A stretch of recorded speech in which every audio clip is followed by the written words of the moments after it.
peran sosial kemasyarakatan, kenegaraan dan kebangsaan.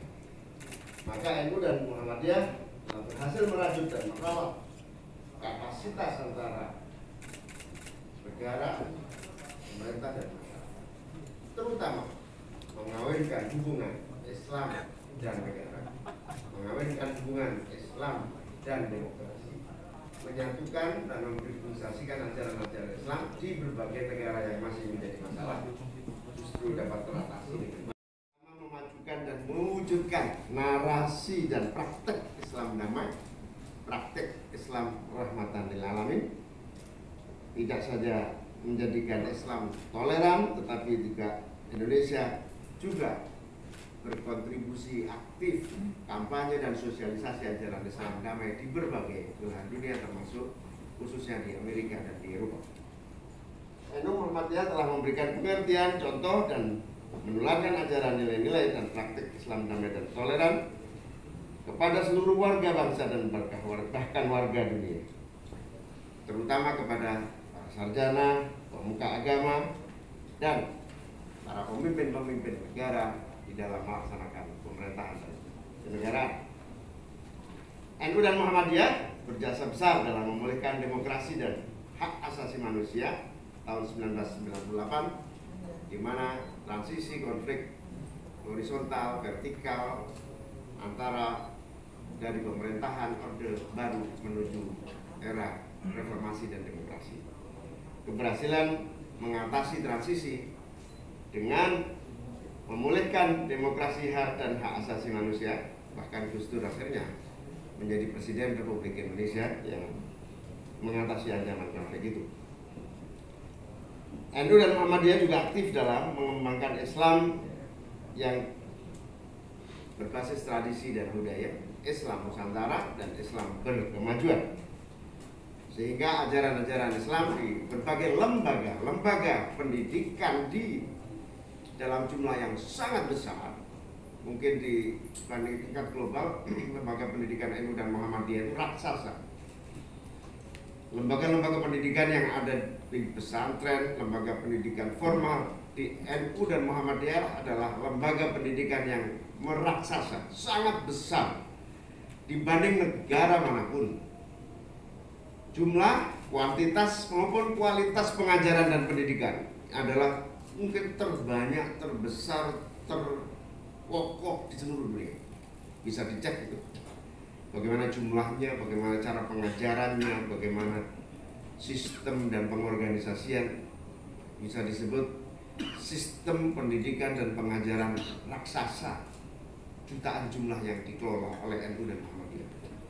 Dan di dalamnya terkandung ajaran-ajaran yang terus memajukan perdamaian, toleransi, kemanusiaan, keadilan, dan ketentraman, perdamaian. NU dan Muhammadiyah sangat aktif juga menjadi motor pelaksanaan SDGs tahun 2030, target-targetnya, dan menjadikan NU dan Muhammadiyah semakin tepat. Teman-teman sekalian, itulah beberapa pertimbangan sehingga saya bertekad secara sungguh-sungguh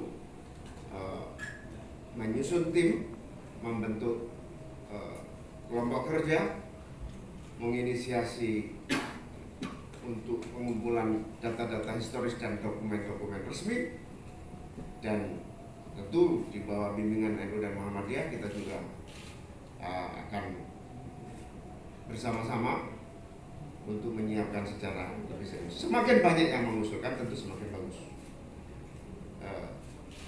Terima kasih juga kepada Ramos Horta yang menginisiasi awal pengusulan NU dan Muhammadiyah sebagai penerima Nobel, hadiah Nobel. Tahun berapa saya cek dulu? Ramos Horta ini 2021 ya.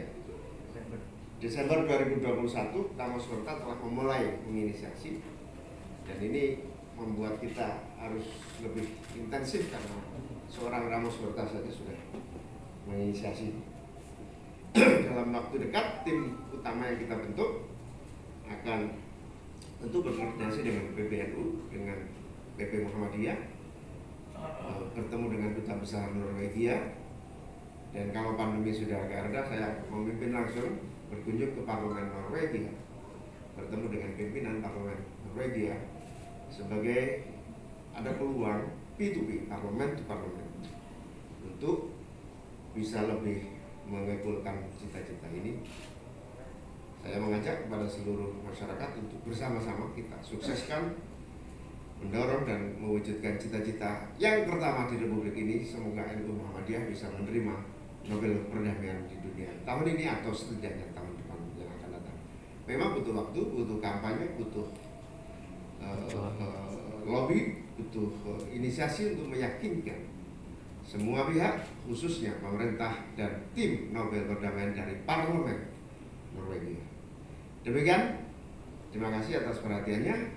Semoga lancar dan sukses seluruh rencana-rencana ini. Assalamualaikum warahmatullahi wabarakatuh. Waalaikumsalam.